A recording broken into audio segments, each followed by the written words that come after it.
Michael Jordan with his fifth NBA Most Valuable Player trophy. Ladies and gentlemen, LeBron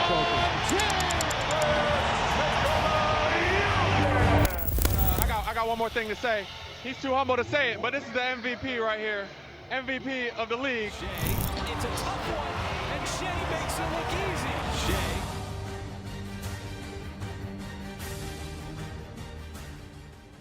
Shai Gilgeous-Alexander, surnommé SGA, est un joueur NBA canadien né le 12 juillet 1998 à Toronto.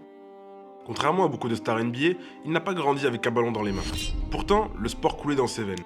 Sa mère, Charmaine Gilgeous, était sprinteuse olympique. Son père, Vogue Alexander, jouait au basket au lycée. Mais Shai, lui, ne rêvait pas encore de NBA. Il touchait un peu à tout, il n'était pas ultra compétitif, c'était un garçon calme, réservé, presque discret. C'est seulement à l'adolescence que le déclic arrive. Son père commence à le pousser, il se met à bosser. Et même s'il n'était ni explosif ni impressionnant physiquement, il commence à comprendre que son intelligence de jeu pouvait faire la différence. Il n'était pas flashy, mais il bossait en silence. Il étudiait le jeu, il observait des meneurs comme Chris Paul, Tony Parker ou encore Jamal Crawford. Ce n'était pas un prodige, mais un très grand bosseur. En 2015, Shai quitte le Canada à 16 ans, direction les États-Unis. Il n'est pas classé parmi les meilleurs lycéens au début, mais il travaille, il progresse, il surprend. En 2017, il rejoint Kentucky, une usine à NBA Players. Là encore, il ne commence ni comme leader, ni comme starter. Il est juste un joueur parmi tant d'autres. Mais petit à petit, il devient le moteur de l'équipe. Il termine la saison avec 14 points, 5 passes, 2 interceptions de moyenne, et il se présente à la NBA Draft 2018, le système de loterie NBA permettant aux jeunes joueurs de rentrer dans la NBA. En 2018, il est sélectionné en 11e position par les Hornets, mais directement échangé aux Clippers. Dans les médias, on parle plus de son costume que de son potentiel. Beaucoup pensent qu'il sera juste un bon backup, rien de plus. Mais Shai, lui, s'en fout. Il n'écoute pas le bruit, il avance. En 2019, il s'impose dans la rotation. 10 points de moyenne, starter en playoff, mais encore une fois, il reste dans l'ombre. Jusqu'à que le trade arrive. En échange de Paul George, les Clippers lâchent Shai plus 5 choix de draft. Pour beaucoup, Shai est vu comme une monnaie d'échange, mais pour lui, c'est le moment de tout prouver. En 2020, il joue aux côtés de Chris Paul. Il apprend à ses côtés, se forge une identité. OKC termine 5e à l'ouest. Contre toute attente, Shai finit à 19 points de moyenne par match. La montée commence. Mais attention, de 2020 à 2022, OKC rentre en mode tank. Le club rentre dans une méta où il force les défaites, alignant de jeunes joueurs inexpérimentés, tout ça dans un seul but, avoir les meilleurs choix de draft l'année suivante. C'est une stratégie risquée, souvent critiquée, mais c'est comme ça qu'OKC met la main sur des talents comme Josh Giddey, Jalen Williams ou Chet Holmgren. Malgré les défaites forcées, Shai continue de monter en niveau, discrètement mais à une vitesse folle. 24 points de moyenne, puis 30 points en 2023, il commence à faire peur aux défenses. Mais toujours sans trop non plus de hype. Toujours la même année, il devient All-Star pour la première fois. Le Thunder, toujours jeune, termine 10e. Passe le play-in mais s'arrête juste avant les playoffs. Le monde commence à ouvrir les yeux. 2024 est l'année de la confirmation. Shai tourne toujours à 30 points par match, mais cette fois-ci, il est parfaitement accompagné. OKC devient un vrai contender. L'année précédente, ils étaient 10e au classement. Cette année, premier de la conférence Ouest avec 57 victoires pour 25 défaites. Personne ne l'avait vu venir. L'équipe, jeune et inarrêtable, est menée par leur SGA, Shai Gilgeous-Alexander. Ce n'est plus un outsider, il est devenu la star qui porte son équipe vers le sommet. Avec une saison et un parcours aussi impressionnant, il semble évident que le trophée du MVP, celui du meilleur joueur de l'année, devrait lui revenir. Et pourtant, il termine 2e. Aujourd'hui, Shai est encore meilleur, toujours plus dominant, mais le MVP risque encore une fois de lui échapper. On pourrait y voir une injustice, mais la réalité est un peu plus complexe. Pour comprendre pourquoi, il faut parler de l'énorme phénomène qui se tient face à lui, Nikola Jokic. L'histoire de Nikola Jokic commence loin des projecteurs, dans la petite ville de Sombor, en Serbie, le 19 février 1995. Tout comme SGA, Nikola n'était pas un gamin qui rêvait de jouer en NBA. J'irais même jusqu'à dire que son parcours est encore plus atypique. Il ne venait pas d'une famille de sportifs de haut niveau, sa famille vivait dans une maison modeste, il buvait du Coca-Cola tous les jours, il le dit lui-même, c'était un garçon gros, et pour finir, il était passionné davantage par les chevaux. Mais il avait quelque chose que personne ne voyait immédiatement, une vision du jeu unique, une intelligence naturelle qui allait faire un jour sa renommée. En Serbie, c'était le basket de rue, un jeu de créativité où il se perfectionnait en jouant sans relâche contre des adversaires plus forts que lui. À 16 ans, il fait ses premiers pas dans les ligues professionnelles serbes. Mais il faut attendre 2014 pour qu'il fasse un grand saut en Europe avec Megalex, une équipe qui le transforme en pivot polyvalent. Ses stats montent en flèche et devient rapidement une véritable sensation en Serbie, grâce à ses passes décisives et son jeu à la fois doux et précis. Puis en 2015, la surprise. Le Denver Nuggets le sélectionne au 41e rang de la draft NBA. Un second tour largement ignoré par la plupart des observateurs. Aux États-Unis, peu de gens croyaient en lui. Il était considéré comme un projet inconnu, un gros joueur sans explosivité. Personne ne le voyait devenir l'un des joueurs les plus révolutionnaires de l'histoire moderne de la NBA. À part peut-être les Européens, mais bon, ça c'est notre histoire. En 2017, c'est directement l'éveil du génie. Jokic prend de l'ampleur. Les Nuggets comprennent qu'ils tiennent quelque chose d'unique. Il devient titulaire et son jeu de passe commence à faire le tour de la NBA. En 2018, il devient le point central de l'attaque. Tous les ballons passent par lui, il ne saute toujours pas plus haut qu'un tabouret, mais il voit tout. Les Nuggets ne sont pas encore en play-off, mais le système se construit autour de lui. En 2019, Nikola devient All-Star pour la première fois. Denver explose et termine deuxième à l'Ouest. Ils font un bon parcours en play-off, atteignant les demi-finales de conférence. Déjà presque un triple-double sur la saison. 2020 est une saison coupée par le Covid. Denver joue dans la bulle d'Orlando, Nikola montre sa résilience mentale et avec Jamal Murray, il remonte 2 fois des séries 3-1 en play-off.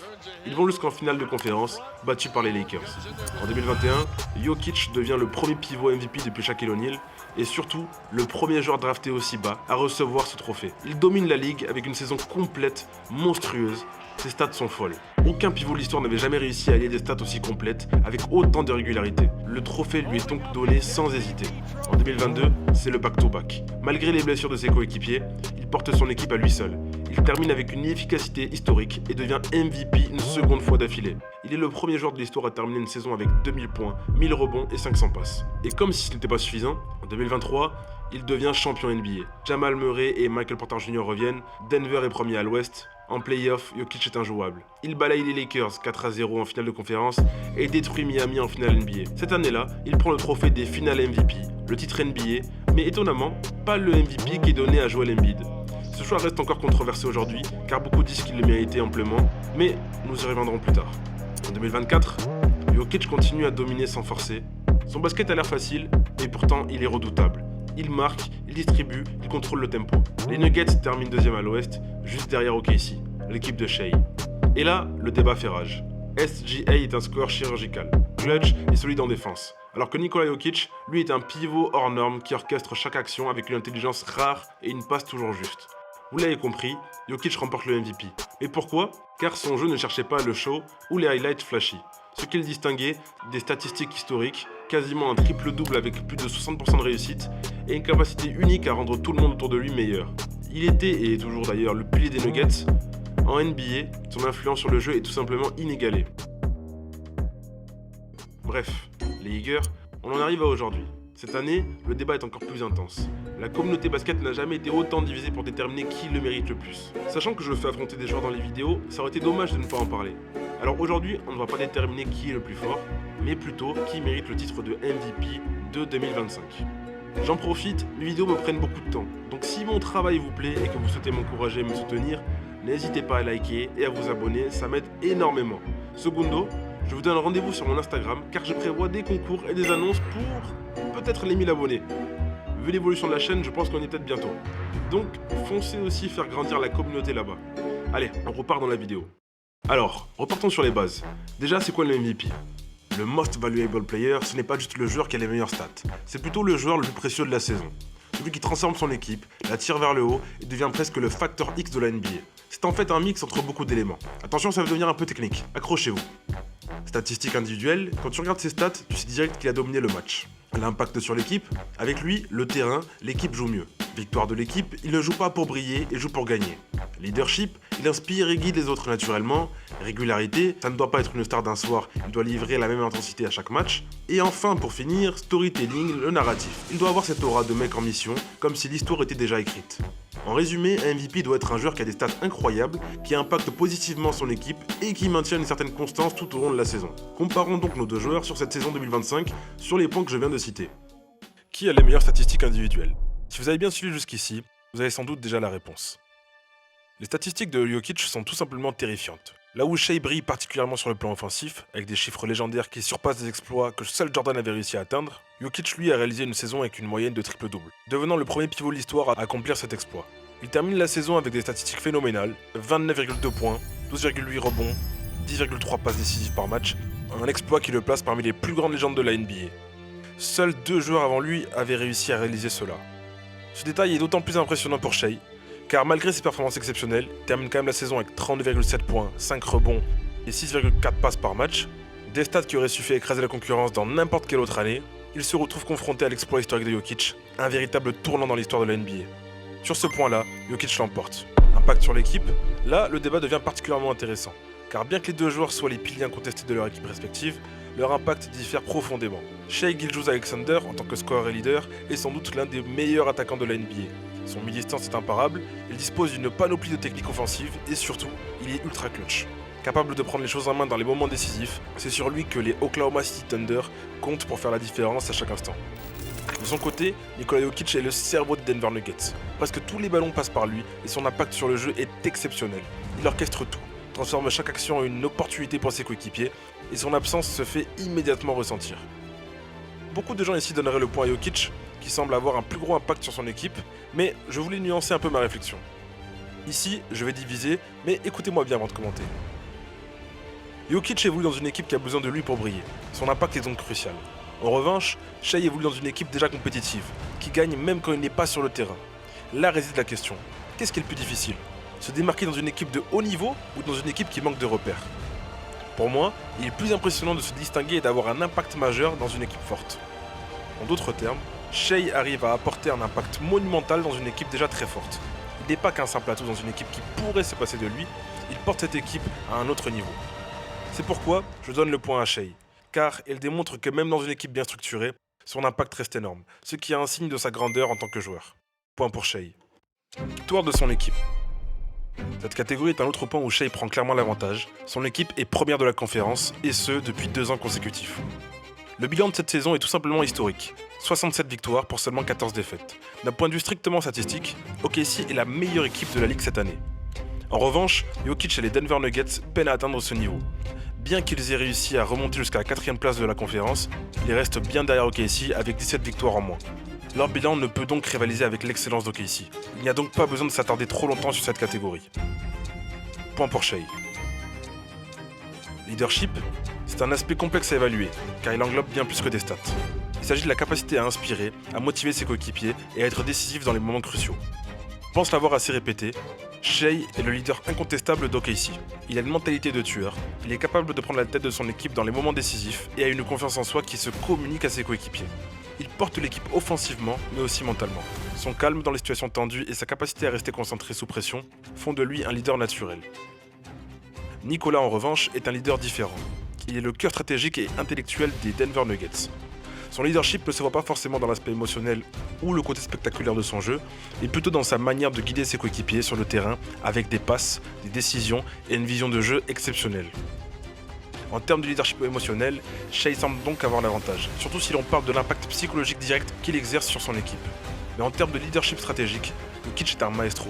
Il sait exactement quand faire des bonnes passes, accélérer le jeu ou ralentir le tempo pour faire briller ses coéquipiers. Très compliqué à départager. J'ai failli mettre un point partout pour celui-là, mais si je devais pencher légèrement d'un côté, je choisirais Jokic, car son impact sur l'ensemble du jeu n'est pas forcément meilleur, mais surtout plus large. Point pour Jokic. Régularité. J'ai essayé de trancher à chaque point, mais ici, les deux sont d'une régularité exceptionnelle. Pas de mauvais match, pas de passage à vide, toujours présent, toujours fiable. Mais si on pousse l'analyse un peu plus loin, on peut presque dire que Jokic est irrégulier. Mais dans le bon sens du terme, parce qu'il ne se contente pas juste d'être bon, il est hors norme.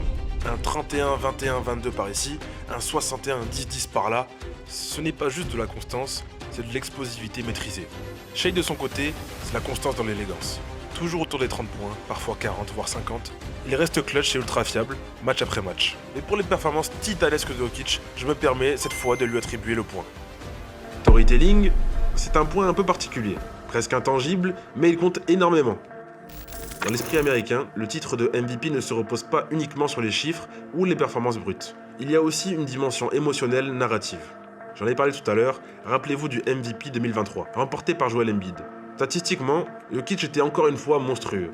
Mais ce qui a fait pencher la balance, c'est l'histoire. Embiid qui se battait depuis des années contre les blessures, les critiques et qui a réussi à porter Philadelphie au sommet de la conférence Est, avait le récit de la rédemption et de la persévérance qui parlait aux votants. Pendant ce temps, Jokic dominait toujours, mais sa régularité, presque trop parfaite, devenait banale à leurs yeux. Injuste ou peu pertinent, c'est un point assez particulier, mais bon, c'est américain. Mais bref, aujourd'hui, c'est là que Shai a une vraie carte à jouer. Il sort d'une saison avec des performances se rapprochant, voire surpassant Jordan, et il porte une jeune équipe d'OKC au sommet de la NBA alors qu'elle peinait à briller depuis des années. Tout ça en gardant une humilité et un calme impressionnants. Il incarne la montée en puissance d'une franchise jeune, excitante et inattendue. Son évolution est une véritable narration en soi. Jokic, lui, est déjà une légende MVP, champion NBA, MVP des finales. Son excellence est presque devenue banale. On s'est habitué à sa domination, ce qui, paradoxalement, le rend moins vendable côté histoire cette saison. Et même si ce critère ne devrait pas peser autant, on sait comment fonctionnent les votes. Point pour Shai sur le storytelling. Mention honorable, la défense. C'est un point que j'ai volontairement mis de côté jusqu'ici parce que j'ai l'impression que la défense ne pèse pas tant que ça dans les votes pour le MVP. Mais si elle comptait vraiment, Shai aurait une petite avance. Pourquoi ? C'est un chien de garde. Il est partout, sur les lignes de passe, sur le porteur de balle, sur les aides défensives. Il est dans le combat et surtout, il y va volontairement. Ce n'est pas juste un gars qui défend parce qu'il faut, c'est un joueur qui veut défendre, qui s'investit et ses stats en interception appuient mes propos. Et c'est là que la différence avec Jokic se voit. Le Joker n'est pas un mauvais défenseur, il est malin, il lit bien le jeu, il prend les bonnes positions, mais il donne parfois l'impression de gérer ses efforts. Et ça crée une vraie différence d'impact défensif. Donc oui, si le MVP récompensait aussi le cœur, l'énergie et l'effort en défense, Shai aurait un petit bonus que Jokic ne peut pas revendiquer. Bon, finalement, le score est à l'image du casse-tête que peut être le MVP cette année, mais je vais quand même trancher. Vous l'avez compris, la réponse n'est pas du tout évidente. Les deux candidats méritent énormément ce titre de MVP, chacun à sa manière.